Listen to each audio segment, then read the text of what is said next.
सदगुरु इसमें 3 बात बताते हैं। पहली बात, मानुष तन, मनुष्य का शरीर मिलना दुर्लभ है। शरीर तो बहुत लोगों को मिलना है। गोस्वामी जी भी कहा है, बड़े भाग मानुष तन पावा। मनुष्य का शरीर मिल जाना कोई बड़ी बात नहीं है। गोस्वामी जी भी किस लिए कहा है? जो साधन भजन करता है उसके लिए कहा कि बड़े भाग मानुष तन पावा।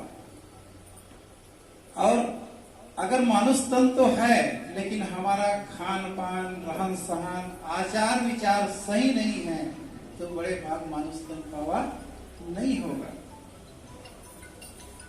और मानुष तन सदगुरु मिलन। दूसरी बात कहते हैं, सदगुरु का मिलना बहुत दुर्लभ। सदगुरु किसे कहते हैं?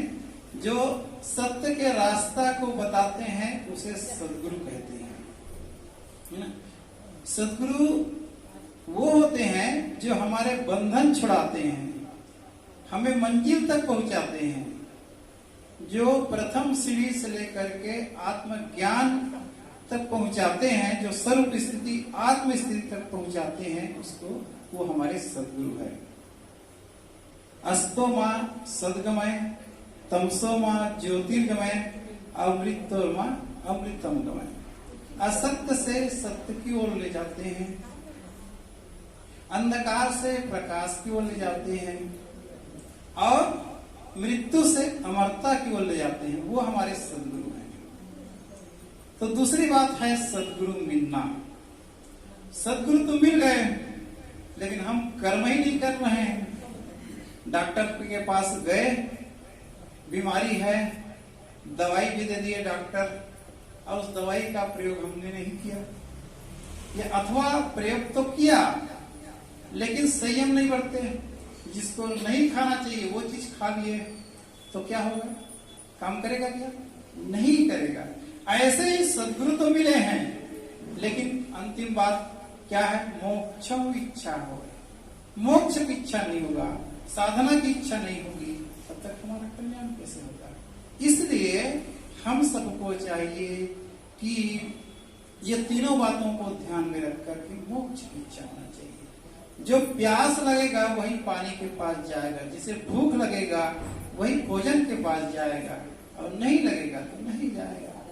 इसलिए हम सबको चाहिए कि सदगुरु की खोज करें, और सदगुरु मिले हैं तो उसके बातों को अनुसरण करें, है ना? सदगुरु की महिमा अनंत अनंत किया उपकार, और लोचन अनंत उघारियां अनंत दिखावा। सदगुरु नहीं मिले होते तो दर दर ठोकर खाते हम, चैन नहीं मिलता जीवन में रो रो कर पछताते हम। यारी दोस्ती में पड़ करके पान तमाकू खाते हम, ऐसा भी हो सकता है मदिरा भी पी जाते हम। सदगुरु नहीं मिले होते तो दर दर ठोकर खाते हम, चैन नहीं मिलता जीवन में रो रो कर पछताते हम। तो सदगुरु अगर नहीं मिले होते तो हमारी स्थिति क्या होती ये कहा नहीं जा सकता। इसलिए केवल मनुष्य शरीर धरना ये बड़ी बात नहीं। शरीर, मनुष्य शरीर तो पूरे ऑल वर्ल्ड के लोग धरे हैं, लेकिन अगर उसका खान पान रहन ठीक नहीं है तो हमारा जीवन बेकार है। और ऐसा सहयोग मिला है हम लोगों को, ऐसे संत समाज मिले हैं, ऐसे भक्त समाज भी मिले हैं, ऐसे गुरु का ज्ञान मिला है। सदगुरु कबीर साहिब का ज्ञान, केवल कबीर साहिब का कहने से केवल कबीर का नहीं होता है। जितने भी विवेकशील प्राणी हैं, विवेक संत हैं, विवेकी संत हैं, सब सदगुरु कबीर साहिब की वाणी को लेकर चलते हैं, चाहे वो जिस मत के हो। मत मतांतर से मतलब नहीं है। इसीलिए हजारी प्रसाद द्विवेदी ने कहा कि हाथी के पांव में सबके पांव। अर्थ यह हुआ कि सदगुरु कबीर साहब की जो वाणी है सभी मत पंथ सब लोग स्वीकार करते हैं, क्योंकि मानवतावादी सिद्धांत है। और अंततः सदगुरु कबीर साहब की आत्मपरक जो सिद्धांत है, कस्तूरी कुंडल बसे मृग ढूंढे वनवाही, और ऐसे घटित राम है दुनिया जनत मुंह को कहाँ ढूंढे बंदे, मैं तो तेरे पास में ही हूँ। इसलिए जो सदगुरु कबीर साहब के विचारों में जो चलते हैं उसको बाहरी भूत प्रेत जादू टोना जंतर मंतर ऐसा कुछ भी नहीं लगता है। अगर वो अगर ऐसा करते हैं तो कबीरपंथी नहीं हो सकता। कबीरपंथी का अर्थ कबीर को मानने वाले नहीं हो सकता। जो पैर में काला धागा पहनते हैं, हाथ में काला धागा पहनते हैं और यहाँ पे राहु केतु के नाम से छल्ला मुंदरी पहनते हैं, वो कबीर के विचार को जो मानेगा वही कबीरपंथी होगा। और चाहे कोई मत पंथ के हो, दीक्षा लिया हो नहीं लिया हो, इससे मतलब नहीं है। आप लोगों को बहुत बहुत धन्यवाद देते हुए मैं अपनी वाणी विराम लेता हूँ। और मैं तो ऐसा लगता हूँ कि मैं गरीबी हूँ, अपना ही आश्रम है, अपना घर है, 2-4 बार आ चुका हूँ, इसलिए आत्मी आप लोगों का संबंध है। अधिक और न करते हुए मैं महाराज जी को, माता जी को, सबको मैं नमन करते हुए अपनी वाणी विराम देता हूँ। बोलिए सद्गुरुदेव की जय। ಈ ಎಲ್ಲರ ವಿಚಾರಗಳನ್ನ ನಾವು ಮತ್ತೆ ಶ್ರೀ ಜಗನ್ನಾಥ ಸಾಹೇಬರು ಮುಂದಿನ ಒಂದು ಗುರು ಪೌರ್ಣಮಿ ದಿನ ಆಗಾಗ್ಗೆ ನಾವು ವಿಚಾರ ತಿಳಿಸೋಣ. ನಾವೆಲ್ಲ ರೆಕಾರ್ಡ್ ಮಾಡ್ಕೊಂಡಿದ್ದೀವಿ, ಸ್ವಾಮೀಜಿಯವ್ರಿಗೂ ಕಳಿಸ್ತೀವಿ, ಅವರು ಸಹ ತಮ್ಮ ಒಂದು ಮನಸ್ಸಿನಲ್ಲಿ ರೆಕಾರ್ಡ್ ಮಾಡ್ಕೊಂಡು ತಿಳಿಸ್ತಾರೆ. ಈಗ ಸಮಯ ಕಡೆ हमारे जितने गुरु भाई हैं, भक्तजन हैं, सबको मेरा सादर नमन। आज हम लोग सदगुरु कबीर साहब की 625वीं जयंती के अवसर पर यहाँ सब आए हुए हैं। सदगुरु कबीर साहब की जो देन है वो हम सबके लिए बहुत अमूल्य है।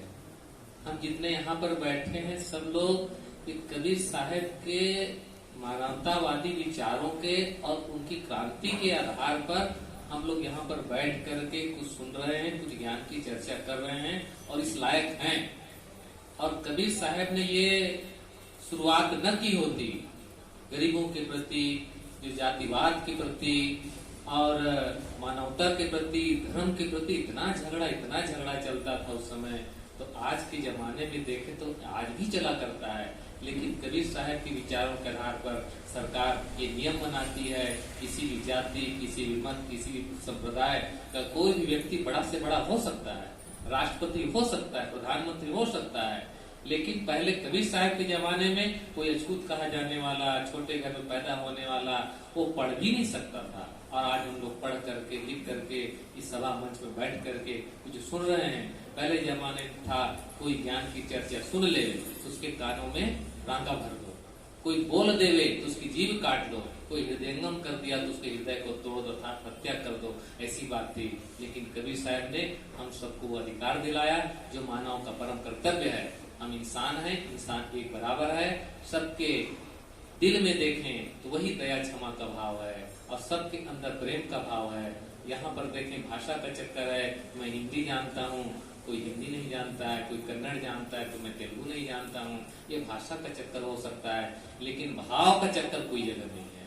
रोने का भाव एक होगा, हंसने का भाव एक होगा, मुस्कुराने का भाव एक होगा, भूख प्यास सबको एक बराबर लगती है। ये भावों के दृष्टि से देखे जाएं तो सभी मानव एक बराबर हैं। जितने भाषागत होगा और शब्दगत होगा वो अलग अलग हो सकता है, लेकिन भाव, प्यास लगी है कहीं भी जाइए पानी मांगेंगे, पानी आपको मिलेगा, भोजन मांगेंगे, इशारा से भोजन मिल सकता है, शब्दों से तो नहीं मिल सकता है। तो शब्दों की एक सीमा है, समय कम है, इसलिए मैं अपनी बात में परिणाम देता हूँ। आप सबको बहुत बहुत धन्यवाद, गंगा स्वामी जी को धन्यवाद, और यहाँ पर जितने हमारे परिचित के हैं, बाकी लोग जितने ट्रस्टी लोग हैं सबको बहुत बहुत धन्यवाद देते हुए हम लोग यहाँ स्थान मिला। छत्तीसगढ़ से 21 लोग आए, हमारे संत दिनेन्द्र साहब ने कहा यहाँ पर चलना है, और हम लोग के एक सम्मान के लिए सभा रख करके ट्रस्टी साहबों को बहुत बहुत धन्यवाद। साहिब बंदगी ಹೇಳಿದ್ದು ಸಂಕ್ಷಿಪ್ತವಾದ ಒಂದೇ ಅರ್ಥ ಏನೇ ಹೇಳಿದ್ರು ಅಂದ್ರೆ, ಭಾಷೆ ಬೇರೆ ಇರ್ಬೋದು ಆದ್ರೆ ಭಾವನೆಗಳು ಒಂದೇ. ನಾವು ಹೇಳ್ತೀವಿ, ಬೇರೆ ಭಾಷೆಯವರು ಹೇಳ್ತಾರೆ, ನಾವು ನಗ್ತೀವಿ, ಬೇರೆ ಭಾಷೆಯವರು ನಗ್ತೀವಿ. ನಮ್ಮ ಕನ್ನಡ ಭಾಷೆನೂ, ಕರ್ನಾಟಕದ ಭಾಷೆಯಲ್ಲಿರೋ ಜನರು ನಗ್ತಾರೆ, ಉತ್ತರ ಭಾರತದಲ್ಲಿರೋ ಜನರು ನಗ್ತಾರೆ. ಅದೇ ರೀತಿ ನಾವು ಸಹ ಹೊಟ್ಟೆ ಹಸುವಾದ ಊಟ ಮಾಡ್ತೀವಿ, ಅವರು ಸಹ ಹೊಟ್ಟೆ ಹಸುವಾದ ಊಟ ಮಾಡ್ತಾರೆ. ಹಾಗಾಗಿ ಭಾವನೆಗಳು ಒಂದು. ನೀವೆಲ್ಲರೂ ಕಬೀರ್ ಸಾಹೇಬರ ಭಕ್ತರು, बड़ा संतोष आया। ಎಲ್ಲರಿಗೂ ಒಂದು ವಂದನೆಗಳನ್ನು ಸಲ್ಲಿಸಿದರು। आपका कन्नड़ में बता दिए सर जी, बहुत आप हरेंद्र साहब जी प्रार्थना है सर जी 5 मिनट के लिए प्लीज।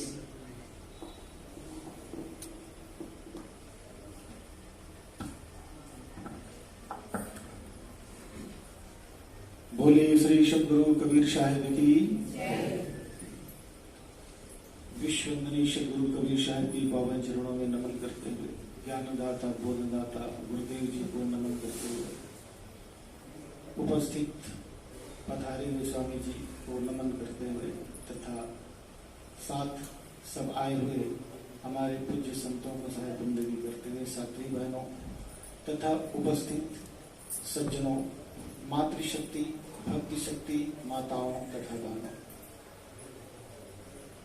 सद्गुरु कबीर साहब की एक साखी, मानुष तेरा गुण बड़ा, मानस ना वे काज, हाड़ न होते आभरण, त्वचा न वाजन बाज। सद्गुरु कबीर साहब उस समय समाज को जगाया जिस समय मनुष्य को जाति से नहीं, मनुष्य को कर्म से नहीं जाति से बड़ा माना जाता था और जाति से बड़ा मान करके मानव समाज का हनन किया जा रहा था, उनके बुद्धि उनके ज्ञान का शोषण किया जा रहा था, उनको पशु बना के रखा गया था। उस समय में सद्गुरु कबीर साहब को ये बातें और खली कष्ट हुआ और उन्होंने कहा मनुष्य अपने जाति से बड़ा नहीं होता, मनुष्य अपने कर्म से बड़ा होता है। क्योंकि सबके शरीर में एक समान रक्त है, एक समान श्वास है, एक है त्वचा, हाड़, मलमूत्र, एक रुधिर, एक गुदा, एक बूंद से सृष्टि रची है, को ब्राह्मण को शूद्र। जाति की समानता के दृष्टिकोण से सद्गुरु कबीर साहब ने कहा कर्म अगर हमारा सुंदर है तो हम श्रेष्ठ हैं, कर्म हमारा अगर गंदा है तो हम छोटे हैं। कर्म हमारा अच्छा है तो किस्मत हमारी दासी है, कर्म हमारा अच्छा है तो किस्मत हमारी दासी है, धर्म हमारा अच्छा है तो घर में मथुरा काशी है, कर्म धर्म दोनों अच्छे तो स्वर्ग सुखों की राशि है, कर्म धर्म दोनों बिगड़े तो यही नरक की वाशी है। तो सद्गुरु कबीर साहब ने संदेश दिया मनुष्य अपने जाति से नहीं अपने कर्म से बड़ा होता है।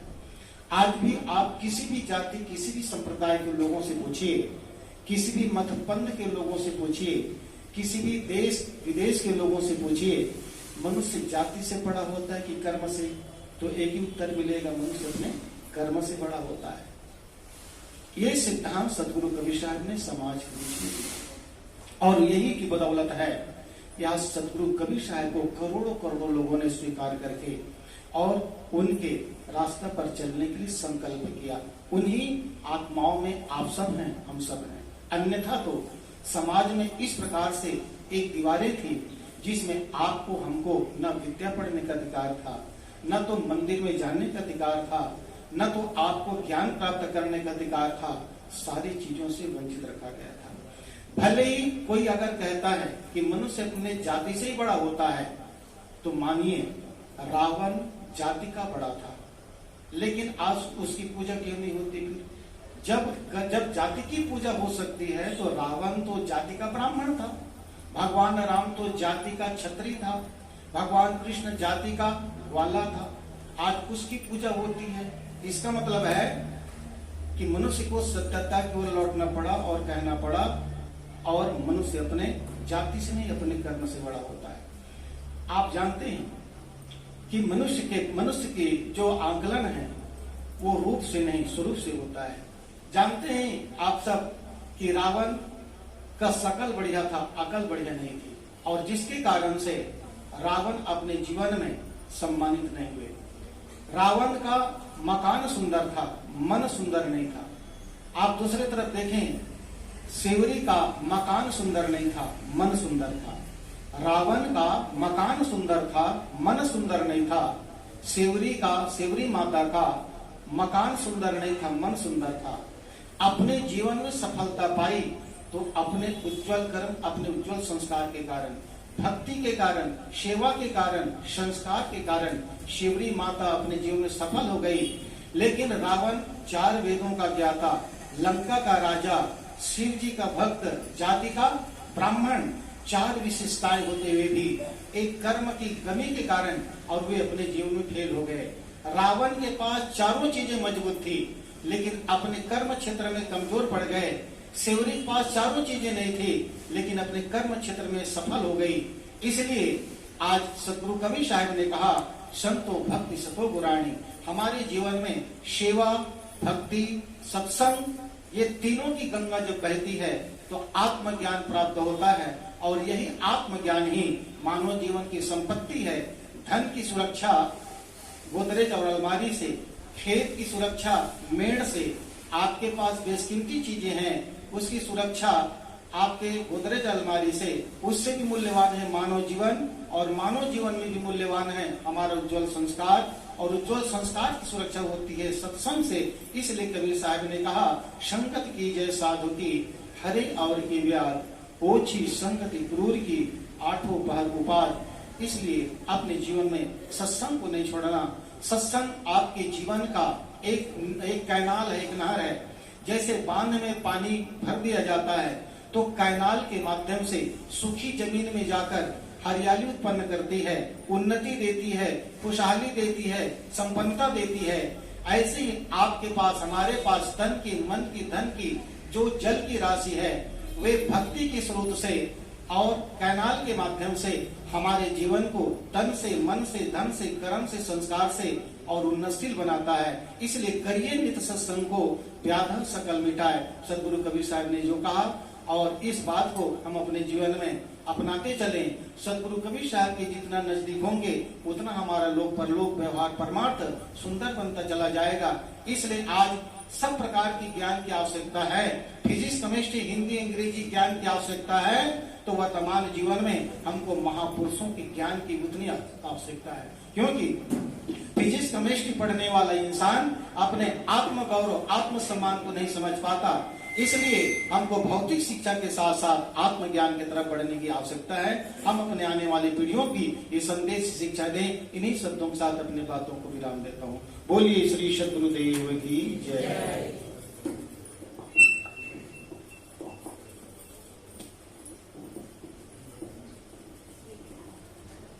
ಈಗ ಬಹಳ ಸಂಕ್ಷಿಪ್ತವಾಗಿ ಹೇಳಬೇಕಾಗಿದೆ, ತಿಳಿಸೋಣ. ಬಹಳ ಸುಂದರವಾಗಿ ಹೇಳಿದ್ರು ನೋಡಿ. ಸತ್ಸಂಗದ ಪ್ರಭಾವ ಬಹಳ ಶ್ರೇಷ್ಠ ಅಂತ ಅನ್ನೋದಕ್ಕೆ ತಿಳ್ಕೊಂಡು ಬಂದಿದ್ದು.